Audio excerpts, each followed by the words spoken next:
কেইদিনমান আগতে জনাই দিয়া হৈছিল যে IIBFৰ পৰীক্ষাৰ ফৰ্ম কেনেকৈ ফিল আপ কৰিব লাগে। ফৰ্ম ফিল আপ কৰি তাৰ পিছত পৰীক্ষা দিলোঁ, তাৰ পিছত কিমান নম্বৰ লাভ কৰিছোঁ এই ভিডিঅ'তে জনাই দিয়া হ'ব। IIBF পৰীক্ষা কিয় দিলোঁ, তাৰ পিছত IIBF মানে কি এই ভিডিঅ'তে জনাই দিয়া হ'ব। যিসকল নতুন এই ভিডিঅ'টো চাই থাকক। প্ৰথমতে জানি লওক IIBF মানে কি, তাৰ পিছত জনাম এই পৰীক্ষা কিয় দিলোঁ। ইয়াতে চাই লওক IIBF মানে হ'ল Indian institute of banking and finance, আৰু ইয়াতে চাই লওক এইটো হ'ল স্ক'ৰ কাৰ্ড। পৰীক্ষা দিছোঁ, তাৰ পিছত কিমান নম্বৰ লাভ কৰিছোঁ ইয়াতে চাই লওক। ইয়াতে চাই লওক 100 মাৰ্কছৰ প্ৰশ্ন আহিছিল পৰীক্ষাত। অনলাইন পৰীক্ষা দিব লগা হৈছিল। আধাৰ কাৰ্ড, তাৰপিছত পান কাৰ্ড, তাৰপিছত এডমিট কাৰ্ড, এইখিনি মই ডকুমেণ্টছ লৈ গৈছিলোঁ। আগৰ ভিডিঅ'ত জনাই দিয়া হৈছিল কেনেকৈ ফৰ্ম ফিল আপ কৰিব লাগে। তাৰপিছত মই যেতিয়া অনলাইন পৰীক্ষা দিলোঁ 100ৰ ভিতৰত 52 লাভ কৰিছোঁ।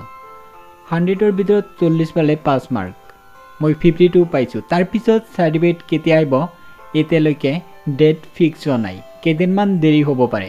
এই পৰীক্ষা কিয় দিলোঁ জানি লওক। এই পৰীক্ষাটো দিছোঁ CSCৰ জৰিয়তে CSP ল'বলৈ। গাঁৱত যিবিলাক CSC থাকে এই CSCত আমি বেংকিং সুবিধা ল'ব পাৰিম, বেংক খুলিব পাৰিম। যিবিলাক BC বুলি কয় মিনি ব্ৰাঞ্চ আমি খুলিব পাৰিম। CSC মানে হ'ল কমন ছাৰ্ভিচ চেণ্টাৰ।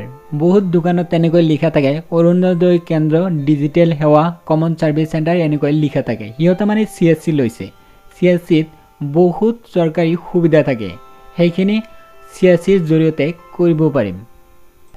এতিয়া মই IIBF পৰীক্ষা কমপ্লিট কৰিলোঁ। তাৰপিছত যেতিয়া চাৰ্টিফিকেট আহিব, চাৰ্টিফিকেট পাম, তাৰপিছত মই BC পইণ্টৰ CSCৰ জৰিয়তে মই BC পইণ্ট ল'বলৈ চেষ্টা কৰিম। মানে CSP ল'বলৈ এপ্লাই কৰিম। কি বেংকৰ জনাই দিয়া হ'ব। এতিয়া মোৰ অপেক্ষা কৰিব লাগিব যেতিয়া চাৰ্টিফিকেট আহিব। তাৰপিছত মই অনলাইন এপ্লাই কৰিম। তাৰপিছত এপ্ৰুভ হ'ব লাগিব। তাৰপিছত এপ্ৰুভ হোৱাৰ পিছত CSP বা BC পইণ্ট ল'ব পাৰিম। যেতিয়া চাৰ্টিফিকেট আহিব জনাই দিয়া হ'ব।